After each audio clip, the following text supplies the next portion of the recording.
let's move on to Tucker Carlson because oh God, he's so friend of the show. Friend of the show. Yes. I was a friend of his show at one point. I would go on and debate him. I wasn't friends with him. Where's that Tucker Carlson story? Oh boy, did I jump ahead too far, Dorsey? I think I did. Anywho, there it is. Tucker Carlson has made comments regarding female troops. Quote, what we absolutely won't do is take personnel advice from a talk show host, is what the Pentagon's top spokesperson has said. Tucker Carlson went after, I think there's a clip of it. Can we play that clip? China won't explain the reasoning behind this plan, but there are some clues.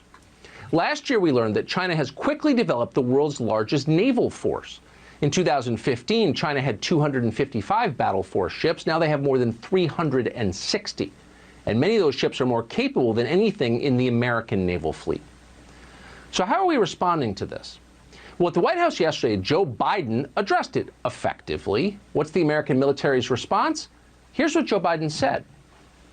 Some of it's relatively straightforward work, where we're making good progress designing body armor that fits women properly, tailoring combat uniforms for women, creating maternity flight suits, and updating requirements for their hairstyles. And some of it is going to take an intensity of purpose and mission to really change the culture and habits that cause women to leave the military. That's it. So we've got new hairstyles and maternity flight suits. Pregnant women are going to fight our wars. It's a mockery of the U.S. military. While China's military becomes more masculine as it's assembled the world's largest navy, our military needs to become, as Joe Biden says, more feminine, whatever feminine means anymore, since men and women no longer exist. The bottom line is it's out of control, and the Pentagon's going along with this. Again, this is a I'm so angry at this whole thing, just from every single aspect. The Joe Biden thing, I'm angry at Tucker Carlson. I'm like, wouldn't it be great to have a woman in this conversation? Just start with that. Piper, what are you thinking? Yeah, I mean, it kind of sounds like you have to have the head of the Pentagon on your next Femme Friday. Talk about girl bossing the military. No, I completely understand what you're saying. There's truly so much to unpack here. And I think what is so frustrating is just this presentation of this culture war over what feminism is that has no material impact, like the real stakes that women are facing, not being paid adequately for their work, like having wages stolen, obviously facing discrimination in the workplace, and not having access to unions in many cases. These are all being glossed over, as well as many other issues that you talk about on the show all the time are being glossed over in favor of this. Is the US's military so feminine that this is being framed against the masculinity of China's army? And then, of course, there's a layer of xenophobia to deal with as well. The fact that obviously the arbitrary benchmark being set here is that the US has to gauge its military force against China, and why this is meaningful for the working class is in no way addressed here. Watching this clip, I mean, I know that I don't care about this argument that's being formulated. I know it's wrong.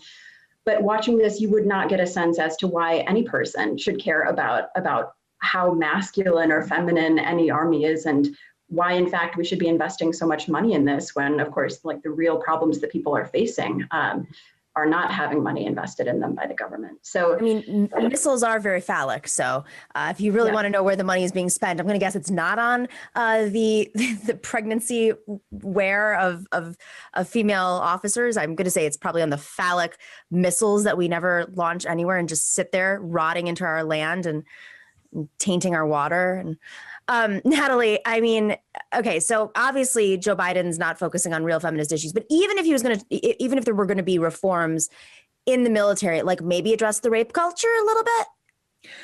Yeah, I mean, I think that there are more feminist issues at hand, and I think that what Piper said makes a lot of sense. But I'd also like to note, I mean, nothing good comes from woke militarism, right? I mean, the U.S. Army is the most reactionary institution in the world. It's there to uphold the interests of the American state and of, capitalists at gunpoint. And there's an enormous amount of suffering that happens around the world because of that. And I think in some way you can see that Tucker Carlson and Joe Biden were doing very similar things in those segments, right? Like they were both doing military boosterism. They were both cheering on the imperial project, carrying on that very bipartisan propaganda project. And for Tucker Carlson's audience, that plays better when you kind of, rah-rah patriarchy a little bit.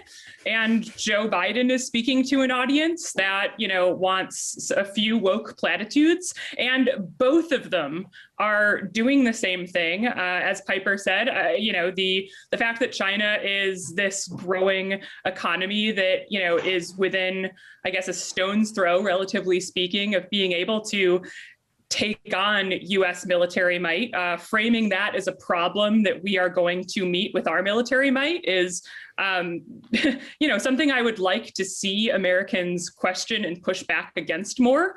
But instead, we are, talking about this very, very surface level culture war within the institution, and not, questioning what it's for and why we have it, and the degree to which it does hurt women overseas, the way that it hurts women in the United States, the way that it suppresses workers around the world. And I would much rather talk about those things from a feminist perspective than about what woman gets what flight suit, how far along in her pregnancy. I mean, it's not even like, even if he was to go lean more into the wokeism, he could at least address the crisis of rape in the military. He could, there's so much more he could have done if he wanted to stay in that lane. And that's what's just baffling to me is it's been, there were documentaries on this that won Oscars, and you still can't address it. So anyways, I want to briefly talk about this $1,400 COVID relief bill, or the payment that came out of the COVID relief bill. It's the stimulus check that we're all supposed to get sometime this weekend in our bank accounts. But turns out in this bill, there are no rules stopping debt collectors from seizing those $1,400 checks when they land in the bank account. Credit card Joe? Anyone? Natalie, I know you've been following Joe Biden's career and backing. Why? This is. Yeah. So I don't know, to be clear, I don't know specifically whether Joe Biden or, some other legislative mechanism was behind that particular rule. Certainly he's not the only friend to financial. Shocker. Oh my God. I know. Thanks for watching and listening to The Nomiki Show. But remember to click like and subscribe on YouTube, and please share on social media. If you're not already a patron, please join us for as low as $5 a month on patreon.com/The Nomiki Show for early and special content. That investment makes a huge difference. We are not corporate media raking in the dough. It's really you guys that are keeping us going. So please consider being a patron. And to our current patrons, thank you so much. We are incredibly grateful to you. We also now have swag. So check us out on thenomikishow.com to get your mugs, your totes, and your stickers.